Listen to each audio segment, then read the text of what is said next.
आज हम सबसे पहले जानते हैं नंबर 1, बर्फ़ पानी पर तैरती क्यों है, डूब क्यों नहीं जाती है। दरअसल बर्फ़ पानी पर तैरती क्योंकि बर्फ़ का घनत्व पानी से कम होता है। सामान्यतः जब कोई पदार्थ ठोस अवस्था में जाता है तो उसके कण आपस में और पास में आ जाते हैं, जिससे घनत्व बढ़ जाता है। लेकिन पानी का व्यवहार इससे अलग होता है। पानी के अणु जब जमकर बर्फ़ बनता है तो वह एक विशेष षटकोणीय संरचना बना लेता है। एक संरचना में अणुओं के बीच खाली जगह अधिक हो जाती है, जिससे बर्फ़ का आयतन बढ़ जाता है। आयतन बढ़ने और द्रव्यमान समान रहने के कारण घनत्व कम हो जाता है। घनत्व का नियम कहता है कि कम घनत्व वाला पदार्थ अधिक घनत्व वाले पदार्थ पर तैरता है। इसलिए बर्फ़ पानी में डूबने के बजाय उसकी सतह पर तैरती रहती है। यही कारण है कि झीलों और नदियों में सर्दियों में ऊपर से बर्फ़ जम जाती है, जबकि नीचे पानी दर अवस्था में रहता है। यह प्राकृतिक व्यवस्था जलीय जीवों के लिए बहुत महत्वपूर्ण है, क्योंकि यदि बर्फ़ डूब जाती तो पूरा जलाशय नीचे से ऊपर तक जम सकता था और जीवन संभव नहीं रहता। इस प्रकार बर्फ़ का तैरना प्रकृति की एक अनोखी और जीवन संरक्षण विशेषता है। अब हम जानते हैं नंबर 2, पसीना आने के बाद शरीर ठंडा क्यों हो जाता है। दरअसल पसीना आने के बाद शरीर ठंडा इसलिए हो जाता है क्योंकि पसीने का वाष्पीकरण ऊष्मा को अपने साथ ले जाता है। हमारे शरीर का तापमान सामान्यतः से बढ़ने पर पसीना ग्रंथियां त्वचा पर पसीना निकालती है। यह पसीना मुख्यतः पानी से बना होता है। जब यह पसीना त्वचा की सतह पर फैलता है तो वातावरण की हवा के संपर्क में आकर धीरे धीरे वाष्प बन जाता है। वाष्पीकरण की प्रक्रिया के लिए ऊर्जा की आवश्यकता होती है। यह ऊर्जा पसीना आसपास की त्वचा और शरीर से लेता है। जैसे ही ऊष्मा शरीर से बाहर जाती है, शरीर का तापमान कम होने लगता है और हमें ठंडक महसूस होती है। यही कारण है कि तेज़ गर्मी या व्यायाम के बाद पसीना आना शरीर के लिए लाभदायक होता है। यदि पसीना ना आए तो शरीर की अतिरिक्त गर्मी बाहर नहीं निकल पाएगी और तापमान खतरनाक स्तर तक बढ़ सकता है।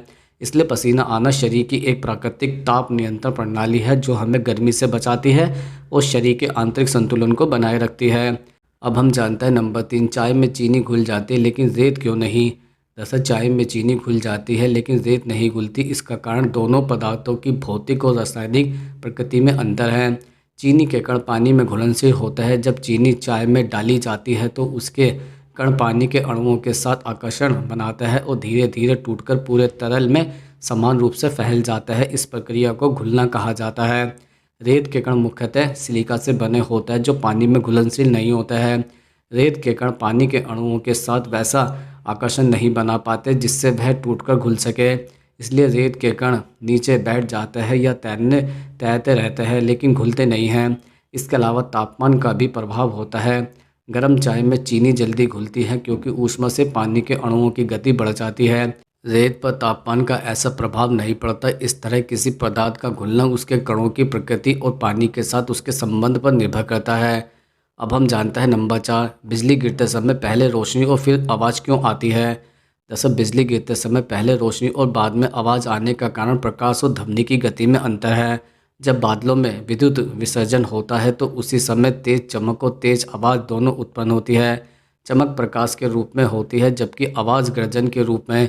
प्रकाश की गति बहुत अधिक होती है, लगभग 3 लाख किलोमीटर प्रति सेकंड।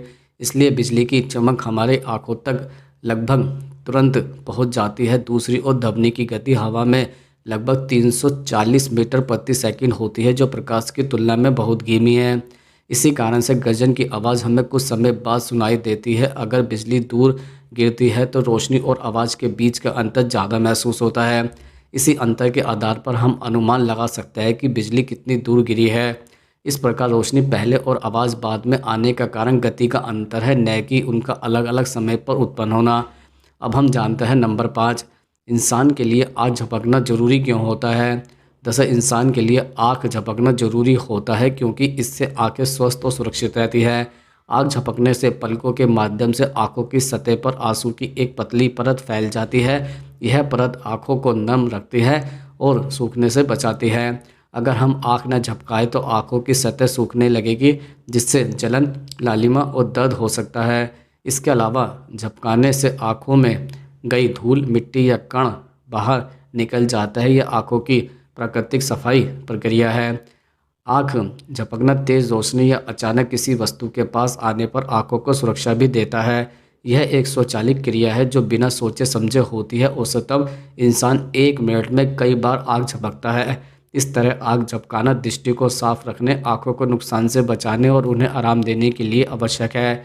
अब हम जानते हैं नंबर 6, बारिश होने के बाद मिट्टी से खुशबू क्यों आती है। दरअसल बारिश होने के बाद मिट्टी से आने वाली खुशबू का कारण मिट्टी में मौजूद विशेष सूक्ष्म जीव और पदार्थ होता है। लंबे समय तक सूखी मिट्टी में कुछ बैक्टीरिया सक्रिय रहता है जो एक खास तेल जैसा पदार्थ बनाता है। जब बारिश की पहली बूंद सूखी मिट्टी पर गिरती है तो यह पदार्थ हवा में फैल जाता है। बारिश की बूंदें मिट्टी से टकराकर छोटे छोटे बुलबुले बनाती है। यह बुलबुले फूटकर उस खुशबू को वातावरण में छोड़ देते हैं, जिसे हम बहुत ताजगी भरी गंध के रूप में महसूस करते हैं। यही गंध हमें बारिश के बाद सबसे ज़्यादा महसूस होती है। इसके अलावा बारिश से हवा साफ होती है और धूल बैठ जाती है, जिससे यह खुशबू और स्पष्ट लगती है। यह गंध मानव मस्तिष्क में ताजगी और शांति का अनुभव कराती है, इसलिए बारिश के बाद मिट्टी की खुशबू लोगों को बहुत अच्छी लगती है और प्रकृति से जुड़ाव का एहसास भी कराती है।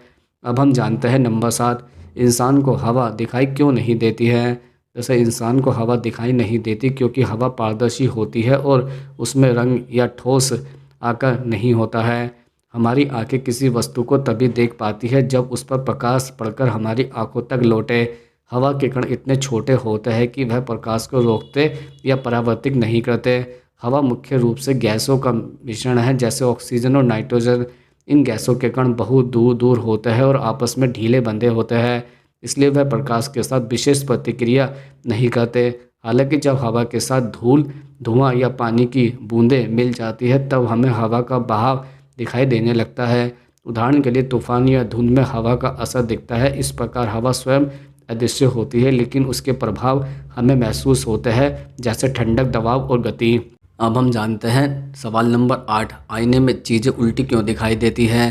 जैसा आईने में चीज़ें उल्टी दिखाई देती है क्योंकि आईना प्रकाश के परावर्तन के नियम पर काम करता है। जब हम किसी वस्तु के सामने खड़े होते हैं तो उस वस्तु से निकलने वाली रोशनी आईने पर पड़ती है और आप वापस हमारी आँखों में लौट कर आती है।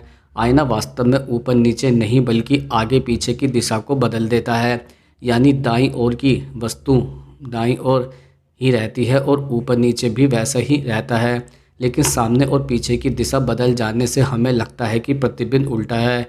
मानव मस्तिष्क आदतन सामने पीछे के बदलाव को दाएं बाएं के रूप में समझ लेता है, इसलिए हमें लगता है कि दायां हाथ बायां हाथ दिख रहा है।